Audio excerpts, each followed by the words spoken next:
औज़ुबिल्लाहिमिनश्शैतानिर्रजीम बिस्मिल्लाहिर्रहमानिर्रहीम। अस्सलाम वालेकुम स्टूडेंट्स आई एम रियासत Ali, your physics teacher. Students, हमारा आज का जो टॉपिक है वो है angular momentum. Angular momentum topic start करने से पहले स्टूडेंट्स के अंदर जो एक शॉर्ट कंपैरिजन है between angular momentum and linear momentum. Students के अंदर ये जो स्लाइड है आपको नज़र आ रहा है कि जो लीनियर मोमेंटम और एंगुलर मोमेंटम के दरमियान एक शॉर्ट कंपैरिजन है। सबसे पहले क्या है कि linear momentum plays a vital role in linear motion. इसमें लीनियर मोशन के लिए जो होता है वो लीनियर मोमेंटम होता है। अगर हम एंगुलर मोमेंटम की बात करें तो वो रोटेशनल मोशन में एक वाइटर रोल प्ले करता है। उसके बाद students, linear momentum can be changed by force. अब इसके साथ स्टूडेंट्स एंगुलर मोमेंटम में क्या है, angular momentum can be changed by a torque. क्योंकि स्टूडेंट्स हमने लीनियर मोमेंटम में पढ़ा है कि torque is equal to R cross F होता है। अब इसके अंदर क्या है, उसमें चेंज किस में आएगी स्टूडेंट्स, फोर्स के अंदर चेंज आएगी। इसमें जो एंगुलर मोमेंटम है इसमें टॉर्क में चेंज आएगी। अब इसके बाद नेक्स्ट जो है, remains conserved if no external force acts. Linear momentum remain conserved if no external force acts. अब एंगुलर मोमेंटम के लिए क्या है, angular momentum remain conserved if no external torque acts. उसके बाद लीनियर वेक्टर, ये वाला जो लीनियर मोमेंटम है ये लीनियर वेक्टर है। ये भी एक वेक्टर क्वांटिटी है। जो एंगुलर मोमेंटम है ये भी एक वेक्टर क्वांटिटीज़ ही है। स्टूडेंट, ये दोनों यानी लीनियर मोमेंटम और एंगुलर मोमेंटम दोनों वेक्टर क्वांटिटीज़ हैं, लेकिन जो लीनियर मोमेंटम है वो लीनियर वेक्टर है और जो एंगुलर मोमेंटम है वो एक एक्सियल वेक्टर है। क्योंकि हम किसी एक्सिस के अबाउट किसी बॉडी को उसकी मोशन को नोट करते हैं, इसका मोमेंटम निकालते हैं। अब स्टूडेंट्स में है कि इसको डिनोट करते हैं पी के साथ, F is equal to delta P over delta T. जैसे हम लास्ट जो प्रीवियस क्लासेस हैं उसमें पढ़ चुके हैं कि इनिशियल मोमेंटम और फाइनल मोमेंटम में चेंज आता है, उसको क्या कहते हैं, फोर्स। अब इसके बाद ये जो एंगुलर मोमेंटम है स्टूडेंट, इसको डिनोट किया जाता है torque is equal to delta L over delta T. और जो एंगुलर मोमेंटम को हम डिनोट करते हैं वो एल के साथ करते हैं। अब स्टूडेंट्स, हम आपकी टेक्स्ट बुक के मुताबिक ये वाला जो पेज है वहीं से शॉर्ट करके इसकी कैलकुलेशन को आसान करके बनाया गया है, जिसमें हम एंगुलर मोमेंटम की बेसिक जो डिफ़ाइन है वो पढ़ते हैं। The quantity of rotational motion in a body is called angular momentum if the vector product of moment arm R and linear momentum P is denoted by L। तो student इसके अंदर L is equal यानी linear momentum है, उसके अंदर क्या है, उसके बाद R क्रॉस P है। इसकी स्टूडेंट नेक्स्ट जो डायग्रामेट्रिकली इसका जो व्यू है वो आपको नेक्स्ट स्लाइड्स के अंदर दिखाया जाएगा। फर्स्ट ऑफ ऑल इसकी जो कैलकुलेशन है इसके ऊपर गौर करें। अब जो आपको राइट साइड पे डायग्राम नज़र आ रही है इसको फर्स्ट ऑफ ऑल आप एक नज़र नोट करें। उसके बाद नेक्स्ट जो स्लाइड्स होंगी आपको उसके अंदर इसकी सारी डिटेल के साथ समझ आ जाएगी। स्टूडेंट, इसके साथ जो लिखा है, direction of L is perpendicular to plane formed by R and P can be found by right hand rule. Its magnitude is given by L is equal to R P sine theta. तो student इसके अंदर जो sign theta है वो कैसे आया है, just इसकी एक्सप्लेनेशन देख लें। यानी जब हम मैथमेटिक्स का ये रूल है कि जब हम वेक्टर्स के अंदर क्रॉस प्रोडक्ट को ओपन करते हैं तो वहाँ जब उसको ओपन करते हैं तो साइन थीटा आता है साथ, यानी आर क्रॉस पी है, जब इसको ओपन करेंगे तो आर पी साइन थीटा आएगा। फॉर एग्ज़ाम्पल अगर इधर होता आर डॉट पी, उसको ओपन करना होता तो फिर आना था आर पी कॉस थीटा। तो ये वाला क्रॉस है, यानी नेक्स्ट स्लाइड में पता चलेगा कि किस तरह से हम इसको रोटेट करके किस तरह से इसका क्रॉस प्रोडक्ट लेते हैं, किस तरह से उसका एंगुलर मोमेंटम निकालना है, किस साइड को उसकी डायरेक्शन होगी, उसका एक्सियल जो वेक्टर है वो किस तरफ को अपनी डायरेक्शन को डिनोट करेगा। तो स्टूडेंट्स के अंदर L is equal to R P sine theta है। अब जो हम लास्ट पढ़ चुके हैं last time, P is equal to M V होता है। अब इसके अंदर हमने P की वैल्यू पुट की है तो वो M V R sine theta आ गया। For anticlockwise rotation L is taken as positive. तो स्टूडेंट्स आपने इस लेक्चर को सुनते हुए ये दो बातें नोट कर लेनी है। इसकी नेक्स्ट स्लाइड में एक्सप्लेनेशन है कि for anticlockwise rotation L is taken as positive. Repeat कर रहा हूँ, for anti-clockwise rotation L is taken as positive. L mean linear momentum, angular momentum, and for clockwise rotation L is taken as negative. अब students की negative और positive की जो direction है ये नेक्स्ट स्लाइड में इंशाल्लाह आपको ज़रूर समझ आएगी। इसके ऊपर गौर से देखें, इसका जो यूनिट है वो L is equal to M V R. अब उसके अंदर साइन थीटा वो क्या किया है, साइन थीटा इसमें से एलिमिनेट कर दिया यानी ख़त्म कर दिया। वो कैसे स्टूडेंट, ये वाले दो वेक्टर हैं जिनको हमने इसका क्रॉस प्रोडक्ट लेना है। अब ये वाले दोनों वेक्टर अगर हम एंगल 90 यानी एक दूसरे के परपेंडिकुलर रखेंगे, फॉर एग्जांपल आप अपना हैंड स्ट्रेच करेंगे तो उसका जो थंब है और जो फिंगर्स हैं ये दोनों एक दूसरे के 90 एंगल पे हैं। जब हम अपनी फिंगर्स को कर्ल करेंगे तो अब ये इनिशियली एंगल 90 से कर्लिंग की तरफ आ रहे हैं, तो इसीलिए जो साइन 90 की वैल्यू 1 की है, 1 इसमें पुट करके एम वी आर आ गया और साइन थीटा की जगह पे साइन 90 की वैल्यू 1 पुट करके एम वी आर आ गया। तो स्टूडेंट्स का यूनिट जो है किलोग्राम मीटर पर सेकंड इंटू मीटर है। अब ये क्या मिलके बन गया, किलोग्राम पर मीटर स्क्वायर पर सेकंड। अब किलोग्राम पर मीटर स्क्वायर क्या है स्टूडेंट्स, इसको हम जूल भी लिख सकते हैं और उसके साथ मीटर पर सेकंड। अब इसके साथ ही डायमेंशन बताई गई है। अब नेक्स्ट क्या है, if the particle is moving in a circle of the radius R with uniform angular velocity omega, then the angle between r and tangential velocity is। अब स्टूडेंट्स के अंदर भी 90 डिग्री यानी वो वाला जो r और p है उनके दरमियान एक एंगल हो, उसकी एक्सप्लेनेशन इस तरह से है, L is equal to M R V sine theta. अब वही वाली बात रिपीट हो रही है कि साइन थीटा की वैल्यू 1 पुट की है तो एम आर वी आ गया अकेला।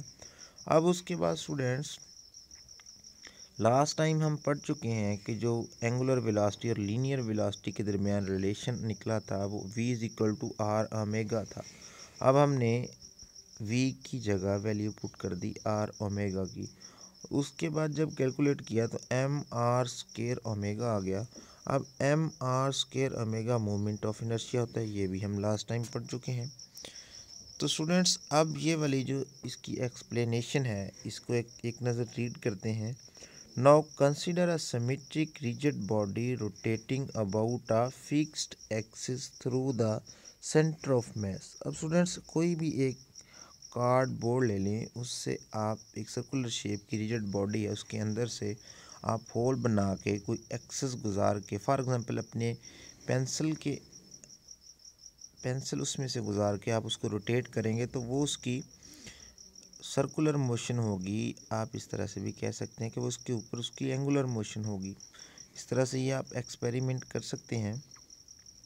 तो स्टूडेंट्स की मैग्नीट्यूड के लिए ये सारी कैलकुलेशन जो दिखाई गई है, जस्ट मैं इसकी मैथमेटिक्स के अंदर जो इसके अलग अलग पार्ट्स को नाम दे के, अब फॉर एग्जांपल अगर मैं m1 के लिए बात करूं तो ये भी इसका कोई ना कोई पार्ट होगा। अगर हम उसका कोई रेडियस लें r1, अब इसके बहुत सारे पार्ट्स में इसको डिवाइड करके उसको बाद में सम अप करके समीशन लिया गया है। ये एक रिजिड बॉडी है, इसको एक ही कंसिडर नहीं किया, इसके बहुत सारे डिफरेंट पार्ट्स में इसको डिस्ट्रीब्यूट करके अब सब का जो एंगुलर मोमेंटम है वो निकाल के लिखा गया है। तो students the total angular momentum of rigid body is the sum of angular momentum of all its particle. इसके अंदर जितने भी हमने पार्टिकल कंसिडर किए हैं उन सब का जो एंगुलर मोमेंटम है वो इस तरह से सम अप करके लिखा गया है। अब स्टूडेंट्स m1r1 स्क्वायर ओमेगा ये वाला फर्स्ट पार्टिकल का है एंगुलर मोमेंटम, उसके साथ प्लस करके m2 यानी सेकंड पार्टिकल सोन इस तरह nth पार्टिकल का एंगुलर मोमेंटम लिखा है। अब स्टूडेंट्स के अंदर से हमने जो ओमेगा है वो कॉमन लिया है। इसका क्या मतलब है कि जब कोई भी पार्टिकल है वो एक्सेस उस रिजिड बॉडी के अंदर से, कोई रिजिड बॉडी है उसके दरमियान से जो एक्सेस हमने गुजारा है उस एक्सेस से लेकर हर पार्टिकल, उस रिजिड बॉडी के हर पार्टिकल की जो एंगुलर वेलोसिटी है वो कांस्टेंट होगी। स्टूडेंट्स रिपीट कर रहा हूँ कि कोई भी हम इसमें से हमने ओमेगा क्यों कॉमन लिया, क्योंकि इसके अंदर जो हमने किसी रिजिड बॉडी के अंदर से वो एक्सेस पास करवाया है उस एक्सेस से लेकर इस रिजिड बॉडी के हर पार्टिकल तक जितना भी रेडियस यानी जितना भी डिस्टेंस लिया है उस रेडियस के हिसाब से उस एक्सेस के अलोंग उस बॉडी की जो एंगुलर वेलोसिटी है वो कांस्टेंट है। अब इसीलिए हमने इसको बाहर कॉमन लिया है। स्टूडेंट्स जब इसकी कैलकुलेशन करेंगे तो फाइनल कैलकुलेशन समीशन के साथ जो लिखेंगे वो आई ओमेगा आ जाएगी। I is equal to summation I is equal to 1 to n MIRI², ये movement of inertia of rigid body. तो स्टूडेंट्स आपके लिए ये होमवर्क के तौर पे भी है कि जो डिफरेंट बॉडीज़ हैं आपकी टेक्स्ट बुक के ऊपर दी गई हैं, 3-4 किस्म की शेप्स हैं। स्फेयर की क्या है, कोई भी रिंग है उसका किस तरह से एंगुलर मोमेंटम निकालना है वो आपने अच्छे तरीके से नोट करनी है, और सारी जो शेप्स हैं उनका एंगुलर मोमेंटम किस तरह से निकालते हैं वो आपने नोट करना है अपनी टेक्स्ट बुक से देख के।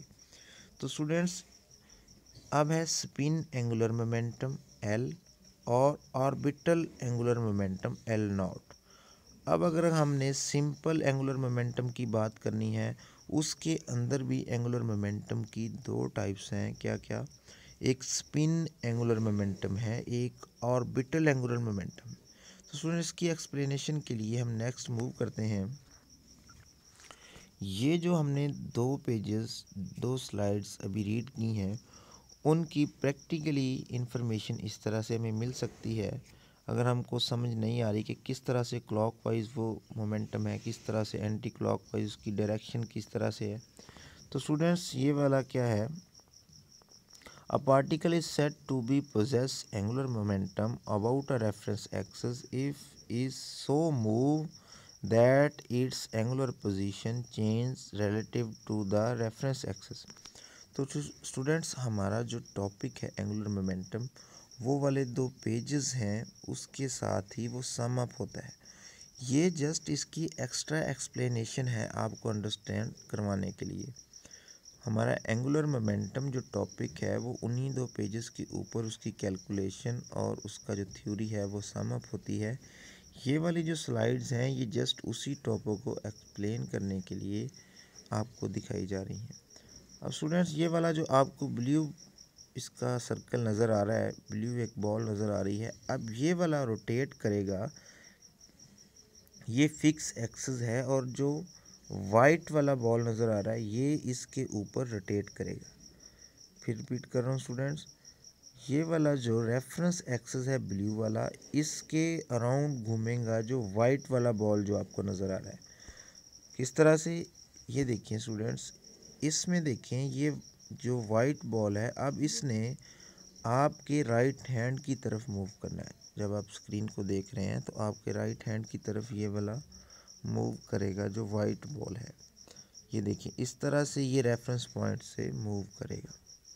उसके बाद स्टूडेंट्स जो हमने लास्ट टाइम बात की थी कि जब हम कर्लिंग फिंगर को क्लॉकवाइज या एंटी क्लॉकवाइज यानी R क्रॉस P है वो उसका क्रॉस प्रोडक्ट है, यानी हमने ये वाला जो आपको अब नज़र आ रहा है ये वाले दो वेक्टर्स हैं आर और पी। ये वाला आर नज़र आ रहा है, मोमेंटम पी। येलो वेक्टर जो है ये पी है, उसके साथ जो ब्लू है ये आर और पी है। अब हमने इन दोनों को क्रॉस प्रोडक्ट यानी एक दूसरे के साथ इसको टेल टू टेल मिलाना है। तो क्या होगा फिर, इस तरह ये अपना रेफरेंस के साथ सर्कल कंप्लीट करता हुआ जाएगा। और उसके बाद अगर हमने इसकी डायरेक्शन देखनी है, यानी उसकी एक्सियल वेक्टर की डायरेक्शन किधर है, तो ये वाले स्टूडेंट्स की क्लॉकवाइज और एंटी क्लॉकवाइज डायरेक्शन में फिंगर्स को कर्ल करके उसकी डायरेक्शन बताई गई है। तो सबसे पहले स्टूडेंट्स ये देखें लेफ़्ट साइड पे एंटी क्लॉकवाइज। जब आपके हाथ में अगर बॉल पॉइंट है तो उसको अपना थंब ऊपर की तरफ करके उस बॉल पॉइंट को पकड़ें, तो आपकी जो कर्लिंग फिंगर होगी वो क्या होगी, वो एंटी क्लॉकवाइज होगी। ठीक है स्टूडेंट्स। तो इसका जो मोमेंटम है उसकी जो डायरेक्शन होगी वो अबाउट थंब होगी। जिस तरफ आपका थंब होगा उस तरफ उसकी एंगुलर मोमेंटम की डायरेक्शन होगी, या एक्सियल उसकी जो मोशन होगी वो ऊपर की तरफ होगी। अब स्टूडेंट्स इसके साथ क्या है, अगर हम क्लॉकवाइज की बात करें, जब हम इसी पेंसिल को जो हमने अपने राइट हैंड में पकड़ी है, ये हमारा थंब नीचे की तरफ कर लें, तो अब हमारी जो कर्लिंग फिंगर है वो क्लॉकवाइज रोटेट करेंगी। तो इसकी जो एंगुलर मोमेंटम की डायरेक्शन होगी वो नीचे की तरफ होगी। तो स्टूडेंट्स अगर हमने इन सारी बातों से कंपैरिजन करना चाहें हम, तो इसमें क्या होगा, P is equal to M V होता है लीनियर मोमेंटम। जो हमने फाइनली आंसर निकाला है एंगुलर मोमेंटम का, वो L is equal to I omega है। अब इसमें देखें स्टूडेंट्स, m को हमने रिप्लेस किया है i के साथ, और इस वाला जो लीनियर मोमेंटम का v है उसको एंगुलर मोमेंटम के ओमेगा के साथ रिप्लेस किया है। तो स्टूडेंट्स से हमें ये भी पता चलता है कि चेंज इन मोमेंटम है वो फोर्स होती है, जो चेंज इन एंगुलर मोमेंटम है वो टार्क प्रोड्यूस करता है। अब स्टूडेंट्स जो हमने बात की थी एक्सियल मोशन की या spin motion around their axes, तो उसके लिए ये वाली जो आपको फिगर नज़र आ रही है, इसमें अगर स्पिन मोशन की बात करेंगे, स्पिन एंगुलर मोमेंटम की बात करेंगे, तो वो वाली मोशन जो कोई भी बॉडी अपने ही एक्सेस के अराउंड कवर करे। अब स्टूडेंट्स इसके बाद क्या है कि ऑर्बिटल एंगुलर मोमेंटम क्या है, कि जब कोई बॉडी जब एक्सेस के अराउंड वो घूमती है, जैसे ज़मीन सूरज के गिर्द क्या करती है, रिवॉल्व करती है, तो इस तरह से होगी। इसको क्या कहेंगे, ऑर्बिटल एंगुलर मोमेंटम। ये वाला स्टूडेंट्स है एक्सियल स्पिन एंगुलर मोमेंटम, ये वाला क्या है, ऑर्बिटल एंगुलर मोमेंटम। इस तरह से स्टूडेंट इसकी एक्सप्लेनेशन है जो आपने अच्छे तरीके से नोट करनी है। ये वाली जो सारी स्लाइड्स हैं ये जस्ट उन दो पेजेस को एक्सप्लेन करने के लिए है। स्टूडेंट्स उम्मीद करता हूँ इंशाल्लाह आपको समझ आई होगी। बेस्ट ऑफ लक, अल्लाह हाफिज़।